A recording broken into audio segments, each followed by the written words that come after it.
आज संजयनगर फुगेवाडी या भागामध्ये पिंपरी चिंचवड येथे अतिशय दुर्दैवी घटना घडलेली आहे। हातभट्टी दारूच्या माध्यमातून इथं जवळपास 15 ते 19 सामान्य नागरिकांचा मृत्यू झालेला आहे। या हातभट्टी दारू जी अवैध दारू आहे, ही दारू कोणाच्या आशीर्वादाने इथे येते।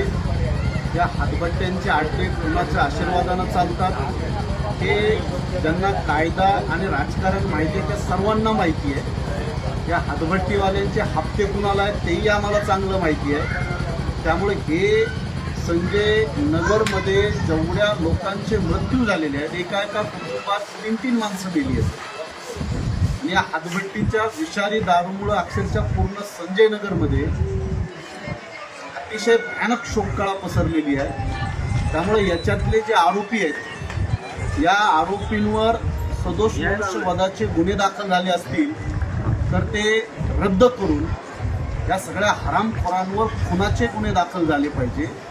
एका वस्तीतले कमीत कमी 15 ते 19 लोक रोज माणसं मरतायत आणि हातभट्टी दारू ही नवसागराची आणि त्याच्यामध्ये कुठलं तरी विष घालून 24 तासाच्या 12 तासाच्या आत 15पेक्षा जास्त लोक या भागामध्ये मेली आहेत। त्यांच्या कुटुंबातील अनेक सदस्य या ठिकाणी आहेत। आम्ही श्रद्धेय बाळासाहेब आंबेडकर वंचित बहुजन आघाडीच्या माध्यमातून या सगळ्या घटनेचा निषेध करतो। पण त्यासोबत आज आम्ही पाहिलं की जवळपास सगळ्यांचे कुटुंब आता उघड्यावर आलेले आहेत। लहान लहान मुलं आहेत, 8 वर्षाचे, 10 वर्षाचे, 5 वर्षाचे। या सगळ्या कुटुंबांचं, त्या युवा महिलांचं पुनर्वसन झालं पाहिजे आणि त्या सगळ्यांना सन्मानजनक मोबदला भेटला पाहिजे। हे जर तत्काळ मिळालं नाही तर वंचित बहुजन आघाडी इथल्या प्रशासनावर कठोर आणि या सगळ्यांना वटणीवर आणणारा मोर्चा लवकरात लवकर काढणार, हे या व्हिडिओच्या माध्यमातून आम्ही प्रशासनाला ठणकावून सांगतोय।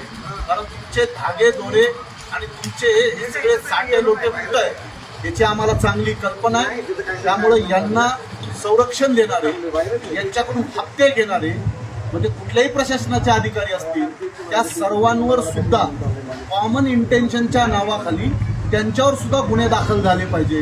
या बाबतीमध्ये वंचित बहुजन आघाडी श्रद्धेय बाळासाहेब आंबेडकरांच्या मार्गदर्शनाखाली या प्रकरणातल्या सगळ्या पीडित कुटुंबांना न्याय देण्यासाठी वंचित बहुजन आघाडी काम करेल।